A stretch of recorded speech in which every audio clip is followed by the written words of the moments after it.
FIFA world cup के final का तूफान, क्या मैसी करेंगे फिर कमाल या जमाल करेंगे इस बार धमाल। फाइनल में आज कड़ा इम्तिहान, दिफाई चैंपियन अर्जेंटीना का मुकाबला स्पेन से होगा। न्यूयॉर्क में फाइनल की जंग छिड़ेगी। मैच का आगाज पाकिस्तानी वक्त के मुताबिक रात 12 बजे होगा। लियोनेल मेसी की क़यादत में अर्जेंटीना अपने टाइटल के दिफा के लिए सर धड़ की बाजी लगाएगी। हिस्पानवी टीम भी अपनी पोजेशन प्ले से हरीफ टीम को खूब आजमाएगी। आलमी मैचेस में दोनों टीमें 6 बार आमने सामने आई, 3-3 कामयाबियां दोनों के हिस्से में आई। फाइनल से कबल म्यूजिक और शानदार परफॉर्मेंस का तड़का भी लगेगा।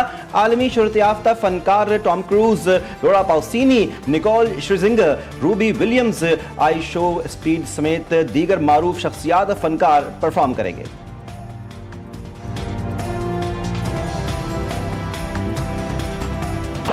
फीफा वर्ल्ड कप में फातेह टीम पर होगी डॉलर्स की बरसात। फातेहीन को ट्रॉफी और गोल्ड मेडल्स के साथ पहली बार कीमती अंगूठी भी देने का ऐलान। फातेह टीम को $50 मिलियन मिलेंगे। रनर अप टीम को $9 अरब से ज्यादा रकम मिलेगी।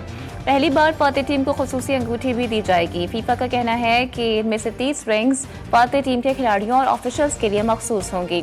फाइनल मैच के टिकटों की कीमतें रीसेल मार्केट में आसमान को छूने लगी। 24 घंटे से भी कम वक्त पहले बास टिकटों की कीमत $20 लाख अमरीकी डॉलर से तजावुज कर गई। अल जज़ीरा की रिपोर्ट के मुताबिक फीफा के सरकारी रीसेल प्लेटफॉर्म पर वर्ल्ड कप फाइनल में बास टिकटों की कीमतें $23 लाख अमरीकी डॉलर, तकरीबन 64 करोड़ पाकिस्तानी रुपए तक जा पहुंची है। अगर टेक्निकली देखा जाए तो स्पेन की डिफेंडिंग बहुत अच्छी है, लेकिन दूसरी तरफ मेसी हैं। लेकिन मुझे ऐसा लगता है कि क्योंकि स्पेन के डिफेंडर्स बहुत अच्छी डिफेंडिंग पहले भी कर चुके हैं और पहले भी जो वर्ल्ड कप स्पेन जीता था वो अपनी डिफेंडिंग पोजीशंस की वजह से जीता था। स्पेन होगी क्योंकि वो अब एक न्यू अपकमिंग टीम है, वो सेमीफाइनल में कभी रीसेंट नहीं आया, तो स्पेन डेफिनेटली होगी। दुनिया के सबसे बड़े मुकाबले का शायकीन को बेसब्री से इंतजार। मेसी के दीवानों को अर्जेंटीना की जीत का यकीन। लमान यमाल के फैन स्पेन के मतवाले। फीफा वर्ल्ड कप के फाइनल में बच्चे हों या बड़े, हर कोई अपनी पसंदीदा टीम और खिलाड़ी की हिमायत में पुरजोश। फीफा वर्ल्ड कप में तीसरी पोजीशन का इंतहाई सनसनीखेज मुकाबला इंग्लैंड के नाम रहा। इंग्लैंड के स्ट्राइकर बुकायो साका की शानदार हैट्रिक। इंग्लैंड ने विक्ट्री स्टैंड पर तीसरी पोजीशन हासिल कर ली। फ्रांस को 4-6 से शिकस्त। एम्बापे वर्ल्ड कप में 22 गोल्स करने वाले पहले खिलाड़ी बन गए। गोल्डन बूट के लिए पोजीशन मुस्तहकम। ये जरा मजाक देखे, इनको मालूम है कि बदवानी साहब जीत रहा है, उनको पता है, नजर आ रहा है, तो करते क्या है, कत्ल का FIR करते हैं। कश्मीर का फैसला कोई और नहीं बल्कि सिर्फ कश्मीर के अवाम कर सकते हैं। कुछ लोगों की गलती की सजा पूरे कश्मीर को नहीं दी जा सकती। रावला कोट में अगर कोई मसला है तो कोटली में इंटरनेट क्यों बंद है? एहतजाज करने वालों को कहता हूं कि तहकीकात होने तक एहतजाज खत्म कर दें। चेयरमैन पीपल्स पार्टी बिलावल भुट्टो का कोटली में जलसे से खिताब, कहा कि नून लीग के वजीर कश्मीर कॉज को नुकसान पहुंचा रहे हैं। सियासी मुतालबा कोई भी हो, 12 सीटों का मामला ज्यादा अहमियत रखता है या इंसान की जान? बिलावल भुट्टो ने कहा, ये समझते हैं कि एक आध FIR काट कर पीपल्स पार्टी कारकुनान को झुका लेंगे। ये जो FIR कटवा रहे हैं ये ना समझें कि हम आपको भूल जाएंगे। इलेक्शन होने दें, इसके बाद मैं खुद आपको देख लूंगा। ये आज़ाद कश्मीर की तारीख का अहम तरीन इलेक्शन है। इनको पता है कि जावेद बुधानी जीत रहा है तो इसके खिलाफ कत्ल की FIR दर्ज करवा दी।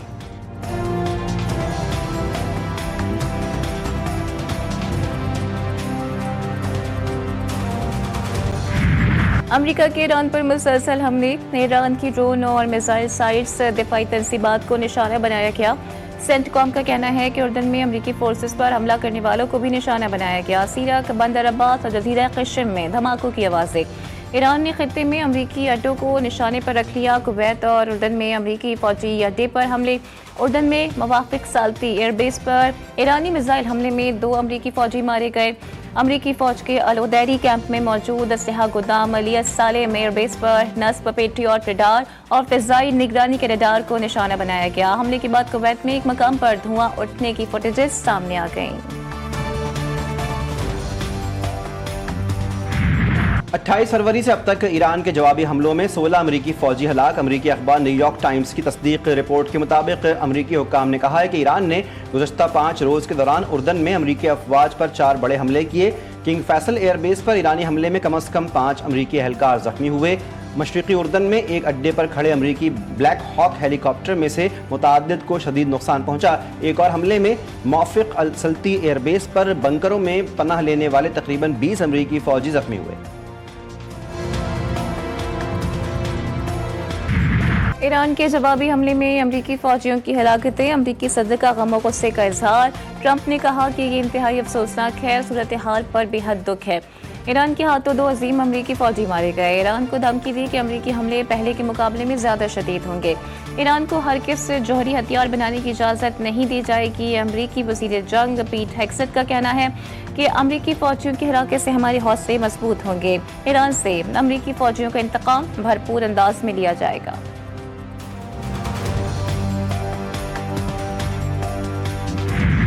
ईरान अमरीकी धमकियों से खौफजदा नहीं, ईरान वेनेजुएला नहीं कि एक शख्स को निशाना बनाया जाए और बाकी सब खौफजदा होकर पीछे हट जाएं।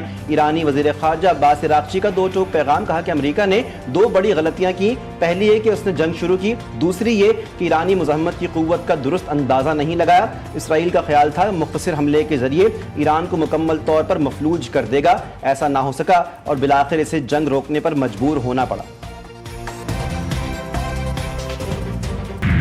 अमरीकी हमलों के दौरान कौमी इत्तेहाद ही कामयाबी की ज़मानत है। कौमी इत्तेहाद पर इसरार दुश्मन के खिलाफ जद्दोजहद में कामयाबी के लिए नागुज़ीर शर्त है। ईरानी स्पीकर बाक़िर कालिबाफ ने कहा कि रहबर इनक़लाब की जानिब से कौमी इत्तेहाद से मुताल्लिक़ हिदायत पर अमल करना मुल्क के इंतज़ामी उमूर में ईरानी अवाम की तारीख़ी ज़िम्मेदारी का अहम हिस्सा है। तेहरान के इंतहाई दुरुस्तगी से हमलों पर पेंटागन को तशवीश। ईरान के ताज़ा मिसाइल हमलों पर अमरीकी हुक्काम की परेशानी छुपाए नहीं छुप सकी। अमरीकी अखबार वॉल स्ट्रीट जर्नल में शाया रिपोर्ट के मुताबिक ईरान ने अमरीकी मिसाइल दिफाई निज़ाम का तोड़ निकाल लिया। अमरीकी अहदाफ पर ताक ताक कर इंतहाई तेज़ रफ्तार मिसाइल दागे। ईरान के नए मिसाइल इंतहाई तेज़ रफ्तारी से हदफ की जानिब बढ़ते हैं। हदफ को निशाना बनाने से पहले अपनी पोजीशंस को मुख्तलिफ अंदाज से तब्दील करते हैं। सोशल मीडिया पर रियासती इदारों के खिलाफ मुबैना झूठ और इश्तियाल अंगेज मवाद फैलाने का मामला। NCCIA का नौरीन न्याजी को तलबी का नोटिस 20 जुलाई को तलब किया गया। नोटिस ज़ाब्ता फौजदारी की दफ़ा 160 के तहत जारी किया गया। हुक्काम का कहना है कि तलबी पर अमल न करने की सूरत में पाकिस्तान पीनल कोड की दफ़ा 174 के तहत कानूनी कार्रवाई की जा सकती है। नौरीन न्याजी के बयान पर पाकिस्तान भर में गम और गुस्सा। ये अपनी सियासत की खातिर पाकिस्तान को बदनाम करना चाहते हैं। वफाकी वज़ीर इत्तलात अता तारड़ कहते हैं कि अपने भाई की सियासत के लिए मौर का हक पर सवालात उठाए जा रहे हैं। पाकिस्तान है तो सब कुछ है, ये बात सबको समझ लेनी चाहिए। बानी की बहनों के बयानात भारतीय मीडिया की जीनत बनते हैं। मौर का हक में पाकिस्तान की फतह इनको हजम नहीं हो रही।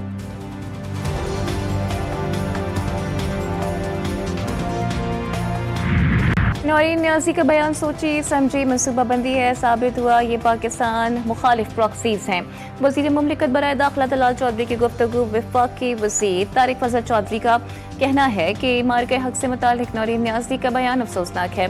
मार्का हक एक तारीखी कामयाबी है। ऑपरेशन बुनियादी मरसूस ने पूरी दुनिया को हैरत में मुब्तला कर दिया। बिलाल अजहर कियानी बोले, मार्का हक में पाकिस्तान को तारीखी कामयाबी नसीब हुई। बदकिस्मती से मार्का हक की फतह कुछ अनासर को हजम नहीं हो रही। नौरीन न्याजी के बयान की जितनी मजम्मत की जाए कम है।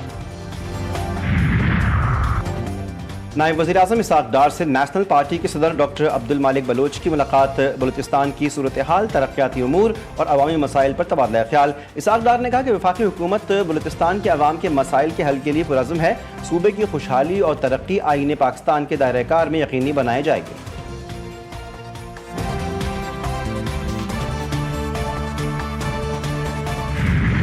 वफाकी वज़ीर इत्तलात अता तारड़ की गाड़ी पर फायरिंग। पुलिस के मुताबिक कार सवार नौजवान ने वफाकी वज़ीर की गाड़ी को ओवरटेक किया और फायर कर दिए। कार ओवरटेक और फायरिंग करने वाले नौजवान उसामा को असलहा समेत गिरफ्तार कर लिया गया। वाक़या डिफेंस से की हदूद में गुज़श्ता रात पेश आया। मुलज़िम के ज़ेर इस्तेमाल गाड़ी को तहवील में ले लिया गया। कराची के क्लिफ्टन ब्लॉक 4 के अपार्टमेंट्स में 12 अफराद का गार्ड पर तशद्दुद। नौजवान फैमिली के साथ डबल केबिन गाड़ी में सवार थे। तशद्दुद से गार्ड जख्मी हो गया। वीडियो सोशल मीडिया पर वायरल। वाक़े से मुताल्लिक़ पुलिस लाइल्म। शेखुपुरा के मकामी थिएटर में स्टेज अदाकारा पर तशद्दुद करने वाला मुलजिम गिरफ्तार। वज़ीर इत्तलात पंजाब अस्मा बुखारी ने मुलजिम राजा जैन की तस्वीर भी शेयर कर दी। कहा, शेखुपुरा में थिएटर में दौरान ड्रामा अदाकारा को मुलजिम ने तशद्दुद का निशाना बनाया। मुलजिम के खिलाफ कार्रवाई कानून के मुताबिक अमल में लाई जाएगी। वादी कागान जाने वाले सयाहों की गाड़ी खाई में जा गिरी, 4 अफराद जाँ बहक, 1 शख्स जख्मी। जाँ बहक अफराद में 2 खवातीन, नौजवान और ड्राइवर शामिल। लाशों और जख्मियों को अस्पताल मुंतकिल कर दिया गया।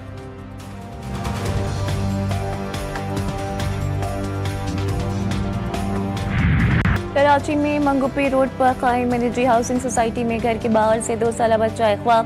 कम से अजान अली को मोटरसाइकिल सवार मुलजिम ने अगवा किया। वाक़े की CCTV फुटेज मंजर-ए-आम पर आ गई। मंगोपी थाने में बच्चे के वालिद वहाब अली की मदयत में मुकदमे का इंदराज। मानसून हवाओं का नया सिलसिला मुल्क में दाखिल, बालाई और वस्ती इलाकों में बारिशों का इम्कान। महकमा मौसमियात ने 25 जुलाई तक मुख्तलिफ इलाकों में गरज चमक के साथ बारिशों की पेशगोई कर दी। इस्लामाबाद, रावलपिंडी, मरी, गिलियात और पंजाब के मुख्तलिफ शहरों में बादल जमकर बरसेंगे। कश्मीर में वक्फे वक्फे से बारिश, जबकि बाज़ मकामात पर मूसलाधार बारिश मुतवक्के है।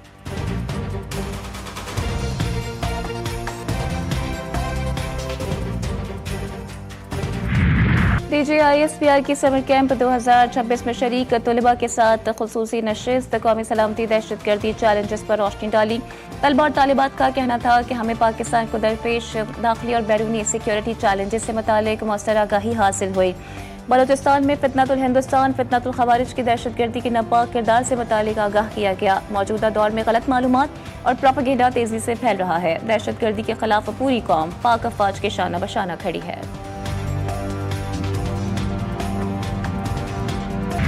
पाकिस्तान समेत दुनिया भर में कश्मीरी आज यौम इल्हाक़ पाकिस्तान मना रहे हैं। 19 जुलाई 1947 कश्मीरियों की कुर्बानियों से रोशन तारीख का दिन, जब दिलों के रिश्ते ने वतन से वफा का अहद बांधा।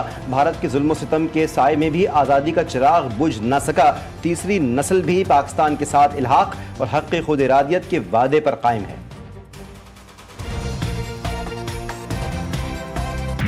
सदर मुमलिकत आसिफ अली जरदारी और वज़ीर आज़म शहबाज शरीफ का कश्मीरी अवाम की जद्दोजहद को खिराज तहसीन।